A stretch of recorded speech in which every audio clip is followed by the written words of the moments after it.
You're listening to All of It on WNYC. I'm Allison Stewart. The production of the 1947 play The Maids updates the story of murderous maids for the 21st century. The story follows two sisters, Claire and Solange. They are maids for an ultra-wealthy influencer who we only know as Madame.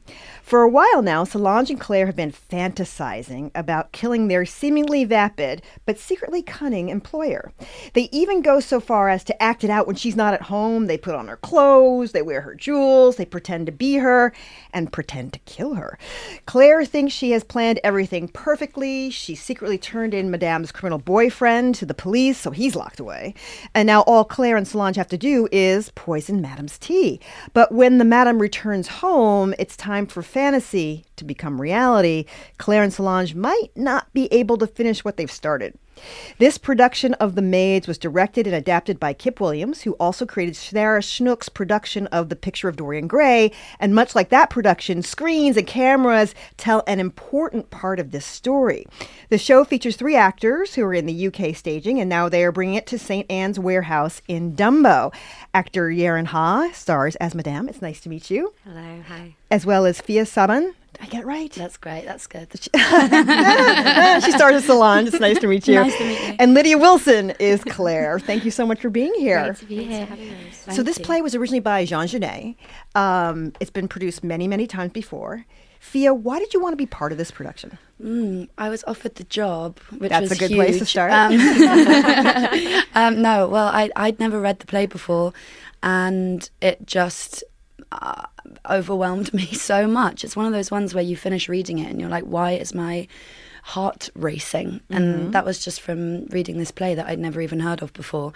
So to feel that, and then with Kip, who's such an exciting director, his version, I was just so excited. Yeren, why do you think this is such a sought-after piece by actors and directors? I mean, I think it's like a very intimate three-hander, all done by women. And also I think what Genet is speaking about in terms of like this idolization of this love-hate relationship between women, I think, and his obsession with materialism, and then Kip's new adaptation about it, I think, extends it even further. I think, it's kind of like an actor's play. It's like a playground, and you get to just kind of fill it with yourself. And that's an actor's dream, isn't it? To be kind of on a playground stage. Yeah. Lydia, director Kip Williams, he adapted the play. He put it in modern times. How do you think his version of the story speaks to a 2026 audience? I was thinking about that thing, vertical comparison, because of social media, you can now compare your hair to someone who has, a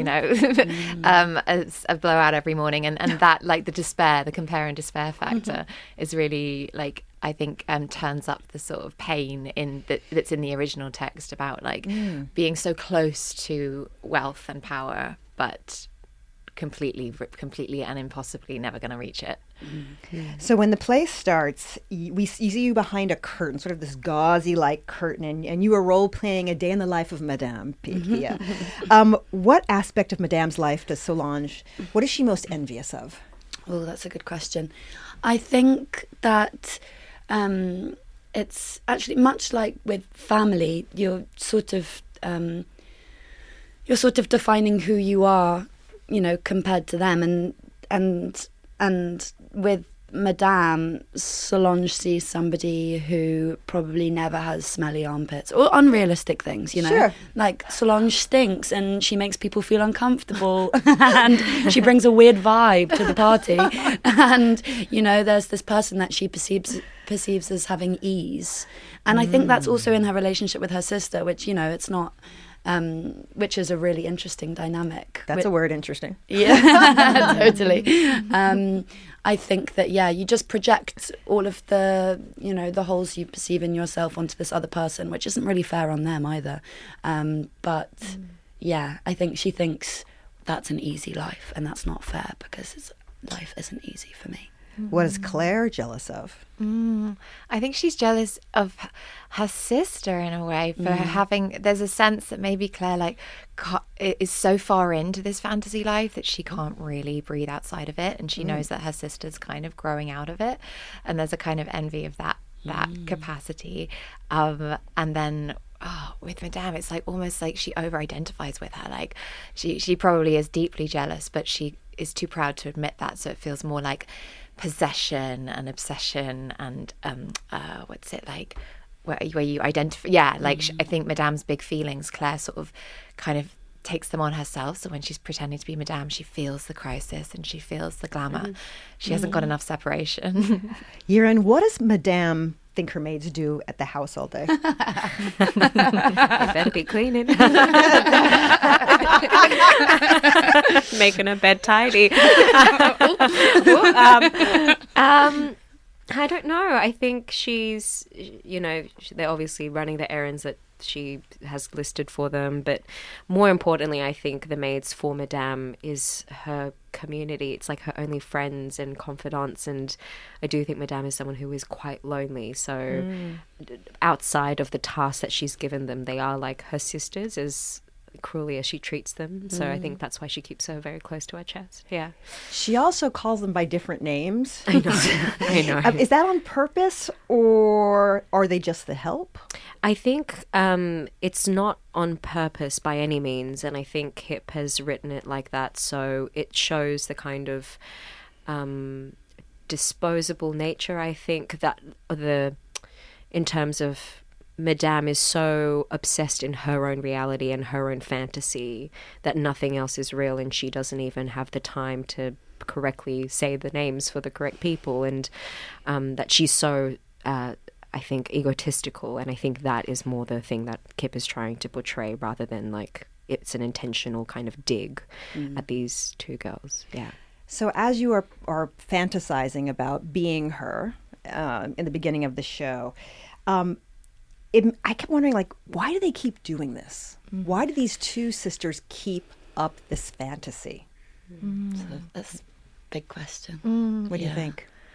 I guess it's like they don't have like much else in their lives to explore the full range of their feelings, and because they are in this hierarchical kind of submissive position, like their bandwidth is quite narrow in front of Madame.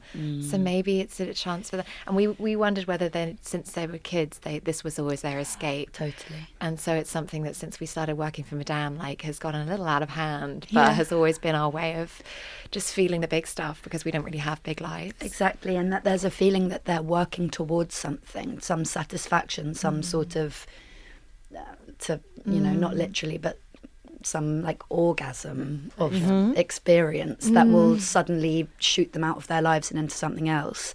And that is kind of wearing off for them in different ways, and they're doubting each other's desire to really get out of the situation they've been in, because it's really the only way they know how to love each other, which is sad.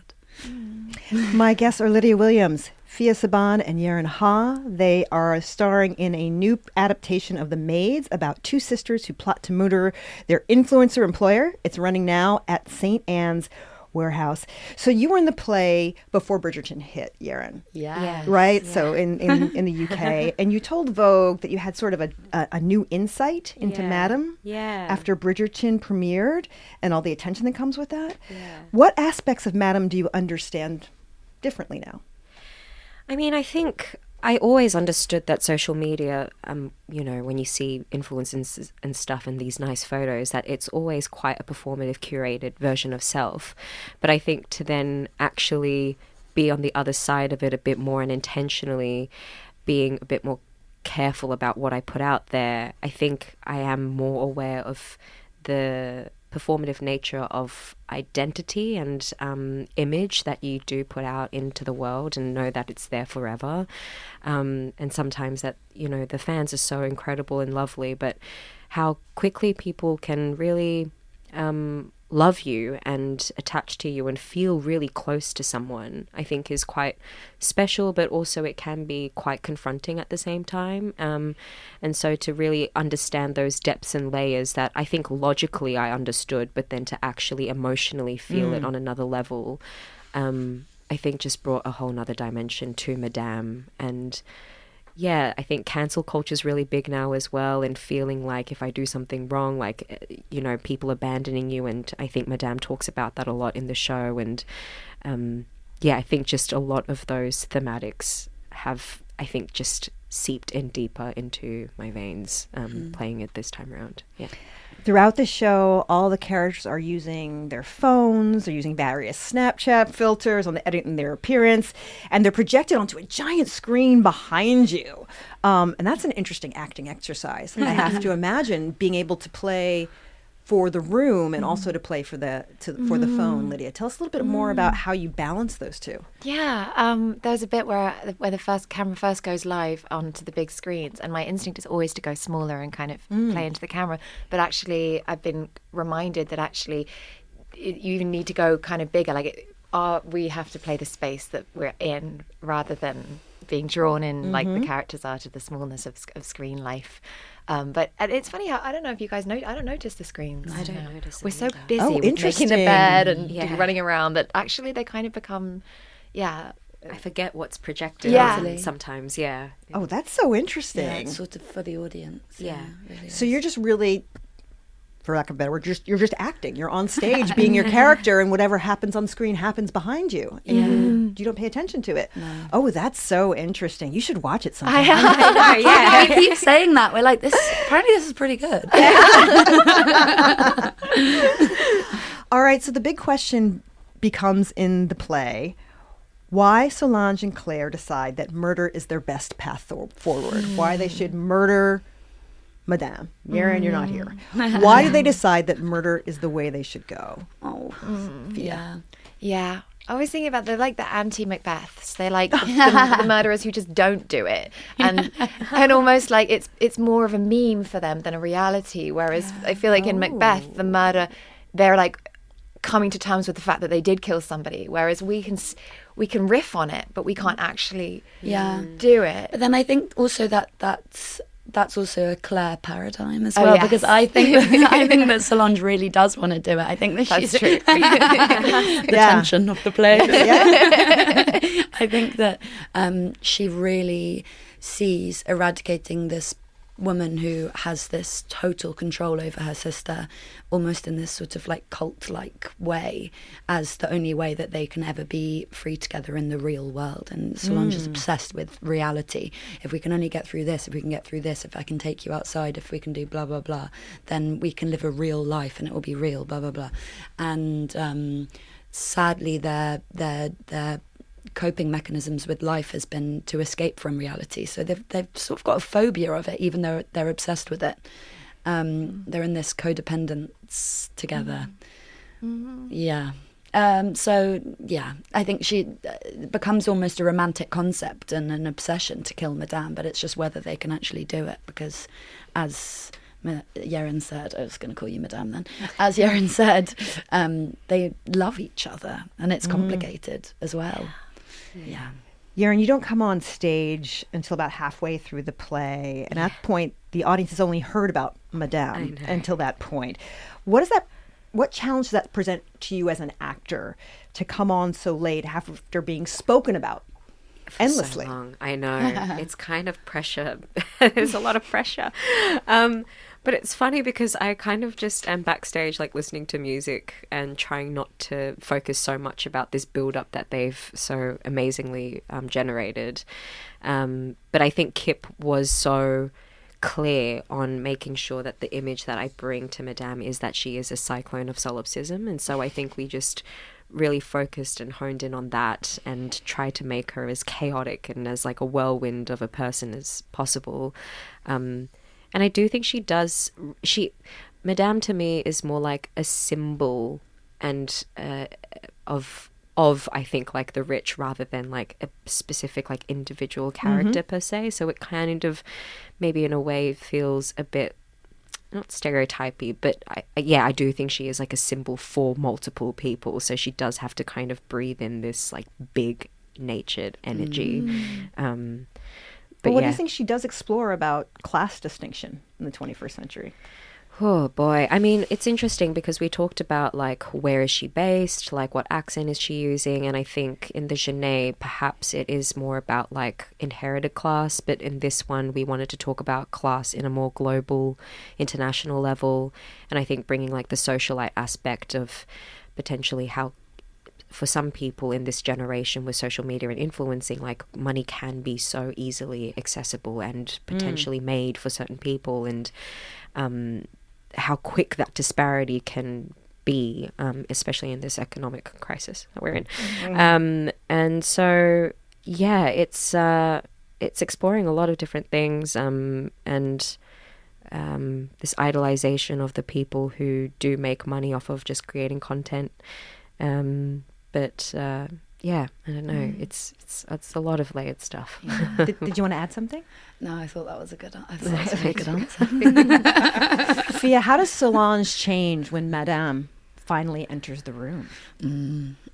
Yeah, that's one of the really fun things to play, is this, watching these sisters sort of hype themselves up and paint her in this way. And then obviously Yeren, it's in the writing, but also obviously Yeren, because she's so talented, like she's being horrendous in all these ways, but you also love her, and she brings the audience in to her, and you understand through Yeren's performance why these maids love her too, in this strange, twisted way. Much like family, you know, it's not straightforward.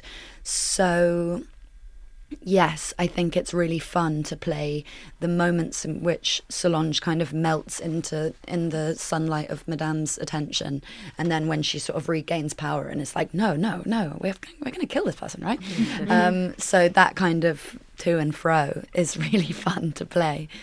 How does Claire react when Madame enters? I think it's catastrophic for Claire to be in the same space as Madame. What's that line where you say watching you rot in her sickly sweetness or something? Yeah. And I feel like that. I feel so putrid and rotten. and like the dissonance of when I feel like I'm alone and I can, have my fantasy audience, and then when the reality is impossible for Claire to. We're talking to Lydia Williams, Fia Saban, and Yeren Ha. They are the stars of an adaptation of The Maids, a play about two sisters who plot to murder their influencer employer. It's running now at the St. Anne's Warehouse. Let's talk a little bit about the set and the props. You have so much to keep track of. Makeup, cell phones, clothes, flowers.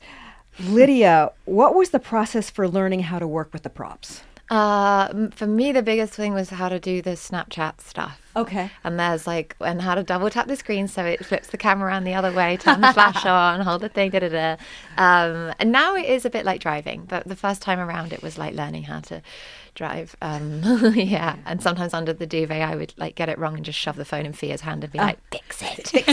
Like a sister, fix it. Yeah, exactly. Yeah, totally. What was the hardest thing for you to get a grasp on? Goodness. Yeah, I think, well, sort of actually what you were saying before about are we aware of the screens? I think that with a play like this, it achieves such a level of intensity that I was always feeling insecure about, we're being too big, we're being so intense, we're going to alienate them.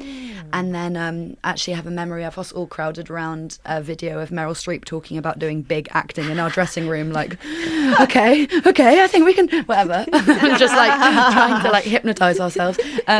No, but I think realizing that the technology is such a big part of the play that actually it's quite hard to be too big next to a 10-foot Labubu. Do you know what I mean? And kind of just letting ourselves go with that and be brave.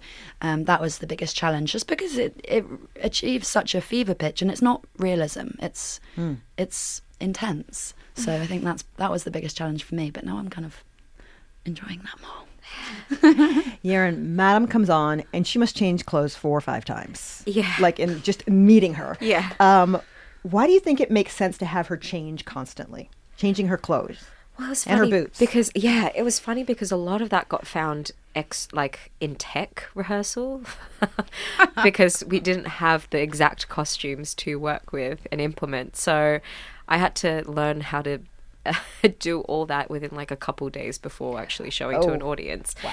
But I think it's just that idea and concept of she's never satisfied and she has to constantly change this sense of self to be more presentable or be more likable or have more validation, or constantly the grass is always greener on the other side, and how is she going to make herself prettier and presentable. And so I think that is the idea that Kip and Marc wanted to create in terms of the constant changes, costume changes for Madame, which is just very stressful for me. But we're getting there, and it is like more driving now. But at first, it was just like, I don't even know where the gas and the brake pedal is, and but we're getting there now. Well, at one point, Madame claims that she's going to leave everything to Solange and Claire in her will, and she starts to try to give them clothes, but then she takes them back. She quickly takes them back, I know. Why does she keep dangling these financial rewards in front of them? I think because she knows that's what they secretly desire. Like, that's the only currency that I think she knows how to reward them with. And I think this obsession with materialism or youth or those things I think are just so easy to give versus an actual like an emotional connection and channel, and being vulnerable is not something that I think Madame does. So to be able to dangle these like Bottega Veneta dresses and Gucci jackets, I think is like the only way that she knows of how to express love, which I think is quite she's quite sad, I think. And to know that like that's her only that's her currency of portraying love, I think it's a little bit upsetting. Can we talk about sexual tension in the play? Fia, where is there sexual tension in this play? Between whom? I think, us and the audience. The guy in row 3, the woman, line 4, row 4. I think is there tension it's between a taboo. the sisters? Yeah, come on, you said it. I think it's complicated. I think they struggle with boundaries, let's say. Oh. And they only have each other, and they are deeply frustrated physically, emotionally, spiritually, and they're looking for highs and intensity and to be as close as humanly possible, like back in the womb kind of level stuff. I think that if that indicates there's a kind of BDSM element, whether, they like being punished and there's all of that, and it tips into sexual or erotic, definitely.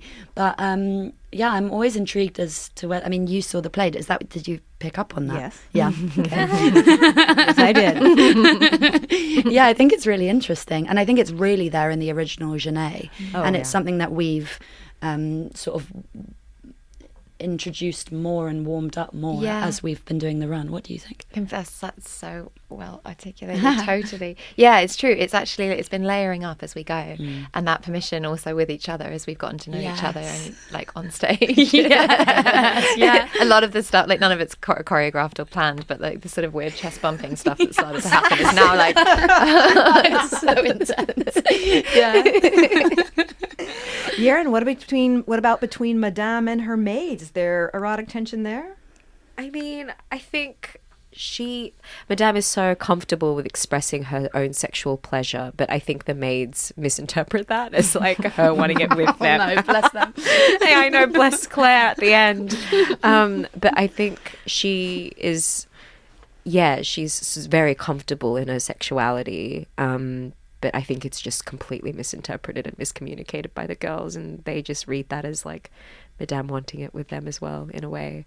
So then the final exit, I think, just makes it all that much more sad for Claire and his obsession with her and the love that she has for her. Yeah, so it's sad. With the staging, the audience can see itself from time to time in the mirrors. Can you see the audience from the stage? Or no? Yeah, we can. The stage is so bright that we're kind of our focus is quite close to us. But you can, if you choose to, look out and see people. Yeah, depending on how you feel. When we were at the Dolmar in London, we could see basically the molars of every single person in the audience. Like, it was really intense. Everyone was lit. It's only a few rows. And now at St. Anne's, there's this amazing kind of depth. So there's more of a feeling of an expansive audience. But still, we can check in and see how they're feeling. I got a text here from one of our listeners. It said, saw the Maids this past Sunday, so thought-provoking and brilliant, from writing, adaptation to direction to staging to acting. My brain and emotions are still buzzing from so much to unpack and chew on. Oh, thank you. Really Thank lovely. you. That's really nice. We have been talking about the play The Maids. My guests have been Lydia Williams, Fia Saban, and Yaren Ha. Thanks for coming to the studio. Thanks for having us. Thank you.